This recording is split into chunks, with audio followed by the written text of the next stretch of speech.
Tying the ground pin to the neutral wire creates several risks. Firstly, electrical shock becomes a major concern. If an ungrounded appliance with a metal case experiences a fault, current can flow through the neutral wire and back to the user through the tied ground pin, potentially causing a severe electrical shock. Secondly, a fire hazard can develop. If the neutral wire becomes overloaded due to current flowing through the ground pin, it can overheat and start a fire. Thirdly, appliances can be damaged. Appliances that rely on proper grounding for safety, such as hairdryers or microwaves, can be damaged if the ground connection is compromised. The safest and most code-compliant solution is to install a ground wire. Run a separate ground wire from the electrical panel to the receptacle and connect it to the ground terminal.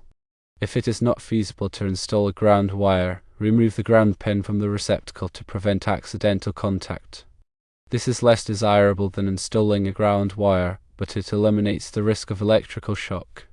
Installing a 3-wire ground fault circuit interrupter without a ground connection is not considered good practice according to the National Electrical Code. Without a ground path, the ground fault circuit interrupter may not function properly and may not provide adequate protection against ground faults. Proper grounding is essential for safety. Make sure that all electrical wiring and devices are properly grounded to prevent electrical hazards. In older homes with only 2-wire receptacles, it is common to find ground ties. However, these ties are not a substitute for a proper ground wire. An electrician should be consulted if you are not comfortable performing electrical work.